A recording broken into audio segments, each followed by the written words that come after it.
Hello, everybody, and welcome back to Steven Universe Revisit. I am Chance Panda, and Olive is currently the altar fronting, and this is Alex. Hello, everyone. Today's episode of Steven Universe is Season 1, Episode 22, Steven and the Stevens. The Hmm. first really funny episode. I had a very good time listening to this episode with Alex. It almost felt to the level of a classic Simpsons episode of sorts. Would you agree, Alex? Oh, Jill, we've spoken about The Simpsons before. Oh, Olive, you don't want me to start getting into my Simpsons opinions. That is why I clearly and blatantly hesitated to ask that question. But perhaps we should go on with a synopsis of the episode. I'm going to be nice to all the Simpsons fans watching and say, sure. Yay! Now, today's episode of Steven Universe starts out at the Crystal Gems at an underwater temple of sorts, or wherever that we would like. Oh, a sea shrine. Yes, they are looking for a glass of time, which is an hourglass, which I do not know if they specify at the beginning of the episode, but it is clearly a artifact of magical properties. Unfortunately, the shrine is filled with many, many, many hourglasses, and when Stephen points at a small, piddly little hourglass, Pearl says that it can't be so small and insignificant. It has to be large and grand. Uh, This comment is probably going to come back later in a very vicious way. oh, possibly. It does say a lot about Pearl's character, despite her short time in this episode. Uh, but Amethyst Yeah, this is coming back. Amethyst quickly grabs a one of the hourglasses because it's funky, and she says she wants to keep it. And that's when the mechanism of the temple happens, where if you pick the wrong one, the temple floods, and for the next 100 years, you have to wait until you can get the other one, until you can try again, essentially. Uh, and Stephen, thinking, well, if Amethyst gets one, I should get one too. And he picks up the tiny little one. Garnet does her best Monkey D. Luffy impression and pulls him back before the place floods. And they all go they all warp back to the house where a lot of water floods into everything. And we very quickly transition to Stephen going and focusing on Beachapalooza, which is a band night at Beach City, which he wants to do with his dad. There was a cute little moment there where Stephen let out a crab outside of the house, which was just a very nice little moment that there's not much more to comment on. Uh, Stephen tries to go to his dad, where he is found out that he is distraught because the car wash is having difficulty due to one of the residents backing a boat into the the car wash. Stephen wonders why you would want to wash a boat in a car wash, but we just hear the mumbled nothing words from looks a little like Onion Fisherman. I believe it was That is Onion's established. father. Yes, I believe it was established in an earlier episode that that was Onion's father. I do not know if we have a name for him yet, though, because obviously he does not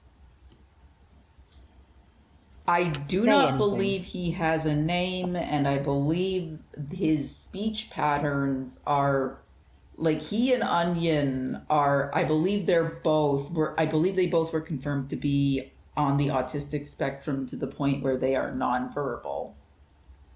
All right. So, George, as I'm going to call him now, uh, George. so Armando says mumbled nonsense and argues with Stephen's dad, which means that Stephen cannot have any beach members for his beach rockin' concert tonight. He laments about this and wishes that he could tell his dad that the boat was too fat, quote unquote. Which at that moment, the small little stupidly trinket hourglass activates and then travels him back in time to that moment. Uh, where Steven quickly runs up to him and says the boat's too fat, which lets him go out, which lets Greg not back the boat up, which is obviously too big for the cart wash. And then that immediately goes wrong, and a telephone line falls over and explodes, and the car wash is on fire with symmetrical fire, which I do like the stylistic element of that fire. Did you notice that, Alex? Oh yeah, it was a very nice looking fire. It was stylistic in the sense that it was very, not symmetrical, it was very geometrical. Is that the appropriate? It was a very controlled looking fire. Yes, but it is a very distinct style that makes Steven Universe's aesthetic prowess stand out, which I thought and appreciate. I thought I appreciated. Steven, seeing the immediate chaos, travels back in time again to stop Steven from 2 minutes ago from stopping his dad. And the regular bad thing happens, but then Steven realizes, I know who can go with me to do the Beach City Beachapalooza rockin' concert myself. And that is when Steven travels back in time to get three other Stevens to form a band together. Um, and it doesn't really work for the rest of the episode, but I would say the next back half of Oh, this Steven episode. calls himself annoying during this sequence, and it's one of the Yes, yes. funniest jokes in the series so far. But basically, after this is just a complete string of gag after gag after gag, I honestly feel. Uh, After they sing the song of them all together, it just feels like everything is hitting on all cylinders. And the plot is very simple, where the original Steven tries to be the leader of the band, but has his ego too big for his britches. And so, like, they all get into conflict with each other and start, like, having power trips and fighting each other until they start time traveling through different spaces to try to stop him, leaving very confused Stevens who weren't a part of it in their wake, where uh, they just keep fighting each other until it escalates to where they go back to the original first scene of the episode in the ocean shrine, in a sea Yeah. shrine, uh, and that's when the original Steven realizes that stop, we can't stop fighting. What does this all come to?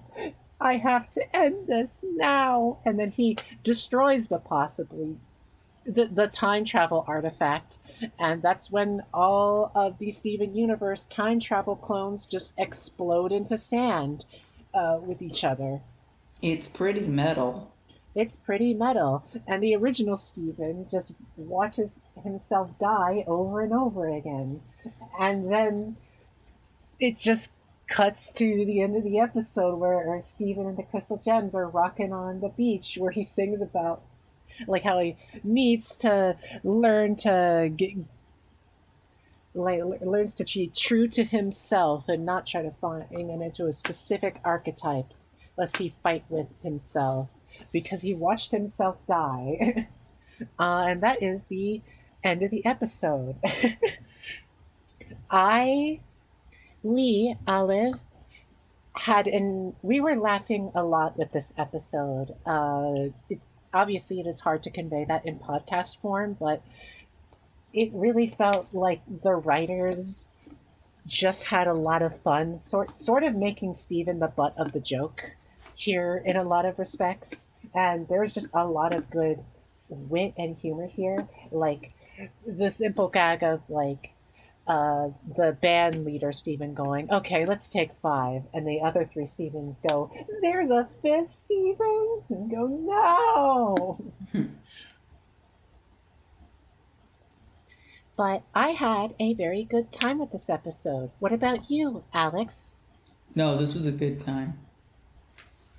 1 second, I need to sneeze. Say something else, Alex, for the sake of the viewers at home, Okay. watchers, listeners. Okay. Yeah, I'll say something. One thing that I wanted to bring into attention was how talented of a musician Steven is. He can play the drums, he can play lead guitar, he can play accompaniment guitar, he can even play the keytar. Like, Steven might even be a more talented musician than his dad. And I don't think it's ever really put into focus. Like, Steven is a musical kid, but but this is the one episode in the series that really does bring his musical talent to the forefront, which I think is very interesting. Also, this episode seems to be a soft, like a soft riff on the pilot, because in the pilot there were time travel themes, but I think this episode actually more successfully utilizes time travel for comedy. If I am not mistaken, I believe it is the same artifact that Stephen used in the pilot episode. Yeah, I think it is as well.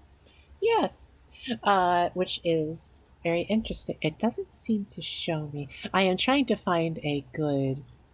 Ah, yes, yes. The wiki mentions that it is the same, but just with a slight appearance change. So if anyone, since we have not released the pilot episode, basically it is a lighter version of this since it was a much shorter story.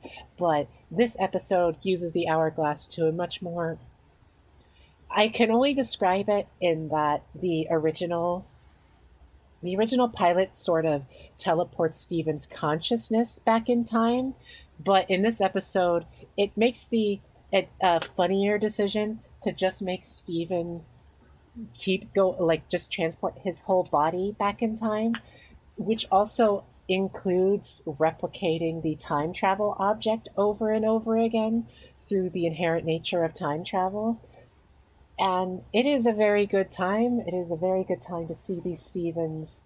I would say the voice actor for Steven was really putting Zach a lot. Callison. Yes, Zach Callison. I was looking up his name right now, and it made me realize that it feels like he was really coming. Is he right? Really came into the Steven voice in this episode because, like you mentioned, there was a line where Steven, after and we're going by the wiki names here, handsome Steven, quote unquote, which is the band leader, goes, "Oh man, I never realized I was so annoying." Uh, but yeah, the reason why I took note of that is because earlier in the season, I feel that I already forgot his name. The voice actor struggled a little Zach to Callison. Zach Callison. It felt like Zach struggled a tiny bit to reach the voice that he was wishing to voice Steven with. There was a lot of voice cracks and other things of that nature, but I noticed that in this episode he had a very stable voice. The singing voice was good. The speaking voices, even with different tonalities, and many Stevens bouncing off of each other, both verbally and literally. It all seemed to flow together really well, and I just wanted to compliment that it already in a short amount of time. It feels that Zach improved a lot, and I think that is worthy of acknowledging. Yeah, kudos to Zach Callison. He's become a very reliable voice actor in his own right. Yes, good for him. Uh, I cannot remember. Do you have anything else to say, Alex? The last note I have, because I forgot to no, like I believe the first thing I did mention was that Steven is a very talented musician. I The will say, last, yes, that is actually what I was thinking about. Is that Stephen basically does not go to school, that he's so talented because he knows literally nothing else about the world. Those were his that's only true. classes, music classes. That is true. And the last note I have is Steven Ego Trip, which, if you might not know, is a very unsubtle reference to Dexter's Lab's original finale Ego Trip. Oh, I did not know that. Was that Yeah, the episode they had to censor? no, that you're thinking about Olive, you're thinking about rude removal. Ego Trip is the Ah, last traditionally animated episode of Dexter, and it was intended to be the season finale. But Ego Trip was so beloved that they brought it back for two more seasons under a new director who we shall not name because it will cause a crap storm in the comments. But I did not know that. yes, let's not talk about that.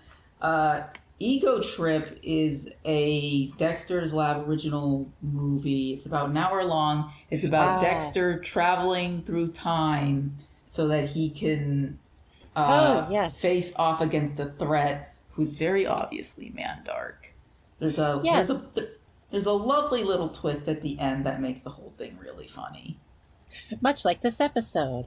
Tying Yeah. it back, I think that it shows how time travel plots, when not taken seriously, can be incredibly funny in what they're doing, or simply and literally not caring about the mechanics of things.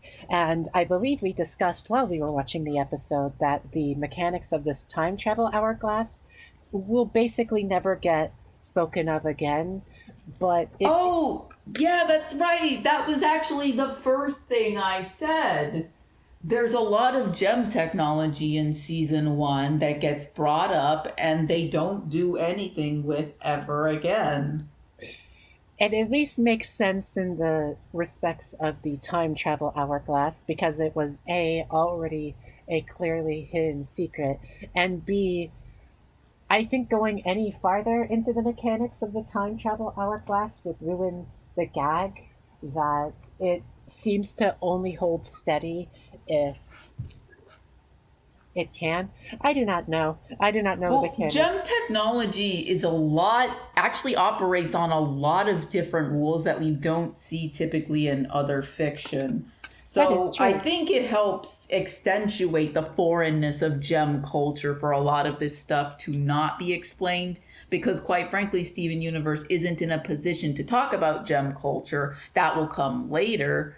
Not But to I do think mention, it's fascinating that the lack of explanation and the foreignness of everything does add to the feels of gems being this oppressive, dictatorial culture that does not seem to have the Earth's well-being in mind. Like this is being set up with all of this gem technology. It's just a shame that the series kind of drops this because I mean, despite the fact that it gets into gem culture, it's just a very fun part of the show that just gets lost the more the series lives. that is fair, and it is fine in this case where I was going to mention that much of the gem technology appears to be obviously it is constructed uh, secondary for the universe and first for the plot of the episode that it is relevant for. But you understand what I mean when I say that, right, Alex?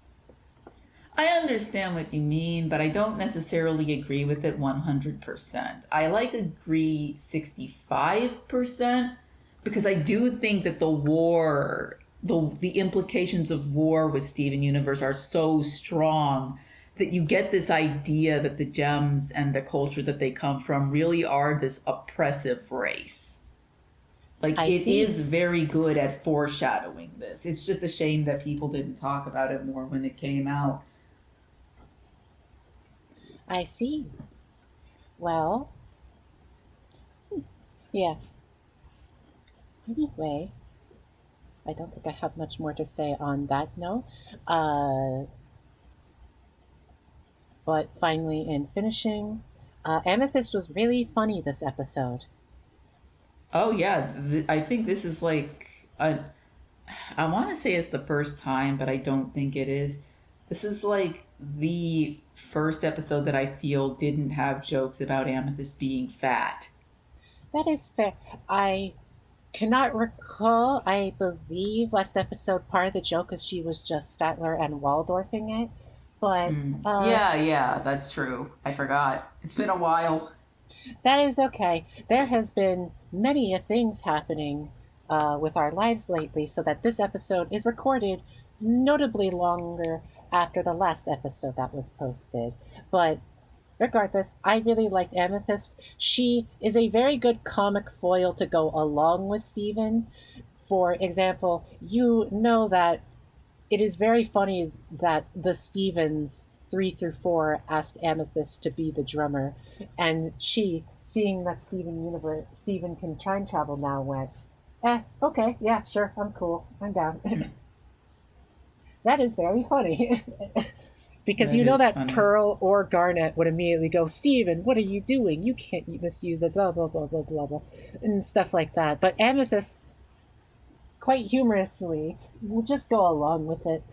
And I very much like this aspect of her character. Yeah. Yes, I suppose we can talk about the possible elephant in the room when it regards to myself. But I do not think it will be a long discussion. I will start it out with the discussion about Stephen arbitrarily assigning traits to different Stevens to adhere to the classical band status. I do not personality types and tropes. Uh, and obviously, that doesn't work because pointing to a Stephen who is objectively near identical to another one and going, hey, Stephen 2, you're the smart one. That doesn't actually mean anything in the grand scheme of things. It just means you pointed to somebody and pretended that this was their character trait. Um, I do believe that is part of what the episode is going for, is this element of just be true to yourself instead of like trying to fill a bunch of roles, trying to fill every role you can instead of filling the role that's most natural to you. I believe was the point of this episode, past the gags and jokes and time travel shenanigans. Would you agree, Alex? Yeah.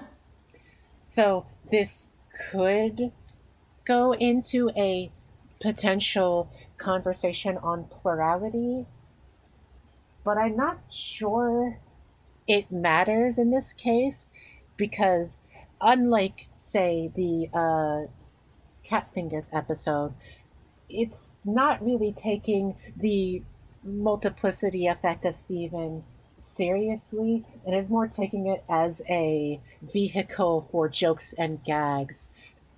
And half the time, this half the Stevens we see aren't like bad, but extremely confused as multiple Stevens jump through time. Like there's a time, there was a joke I was really hoping for, Alex. I was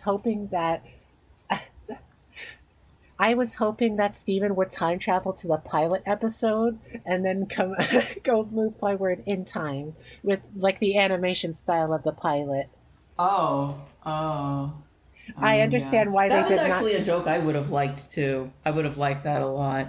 It Actually, you know what would have been really funny if Steven went back in time to the pilot episode and then he was all like, "Hey, why do you all look so ugly?" And then he went forward in time. Like that would have made a lot of Steven Universe season 1 fans really angry because a lot of them, including myself, preferred the pilot designs. it would have been very funny. The It the would have been really secondary funny. the secondary option I would have accepted was in the crowd shot where there is basically 20 Stevens in the one room.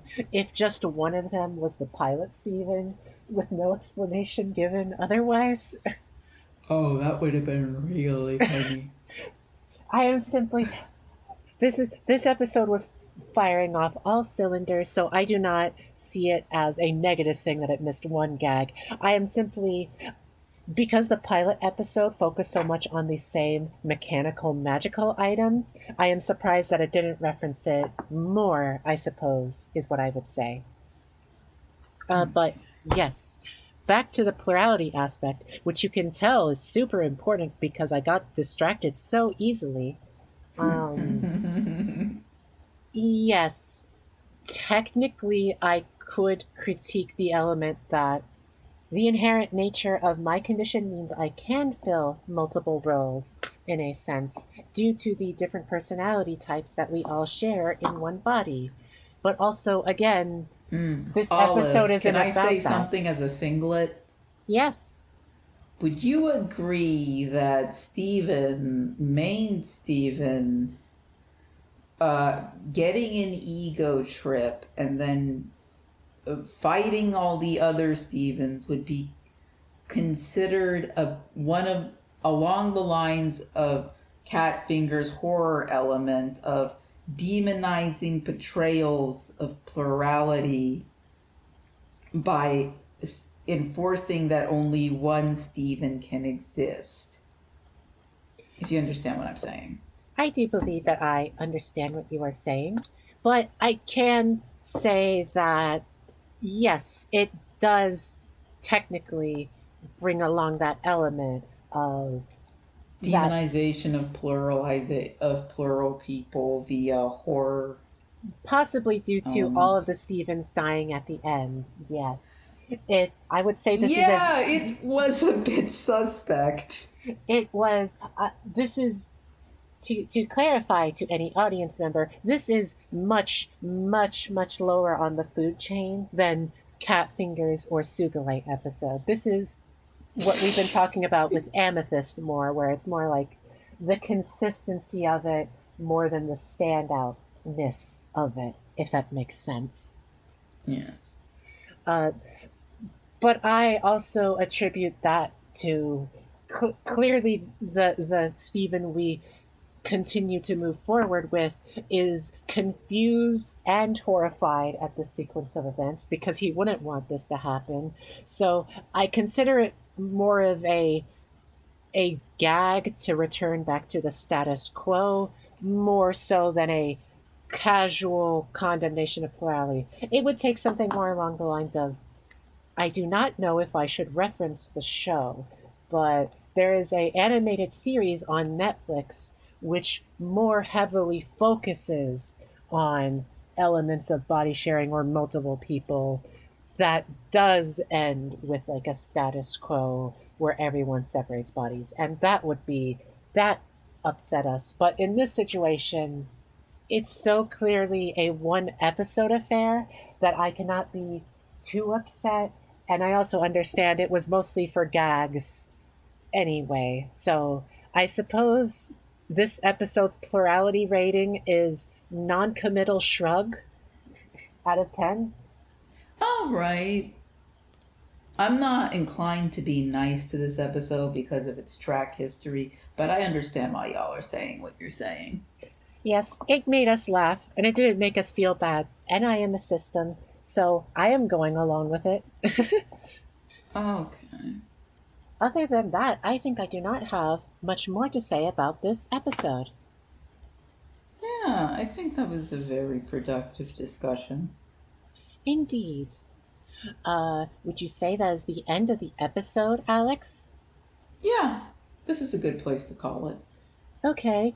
Tune in next time, everyone, when we discuss Season 1, Episode 23, Monster Buddies. Yep. Once again, this is Trans Panda, Olive currently fronting. Oh, I forgot. I Oh, forgot no. about this. I Alex forgot, Scorgor. but Greg, early in the episode when he's with Onion's dad, he says, yup. And that's one of the most direct King of the Hill references, other than Lars and Sadie being kind of a riff on Luann and Buckley. And I do not understand this reference, so I am going to blindly agree with Alex. All right. Well, I am Olive of the Trans Panda system, and you can find us at TransPanda1 on Tumblr or TransPanda Art on Twitter. And this is Alex. All right. Good night, everyone. Good night, everyone. Thank you for existing. Please support our Patreon if you can. Mm-hmm. If I could begin to be half of what you think of me, I could do about anything. I could even learn how to love like you.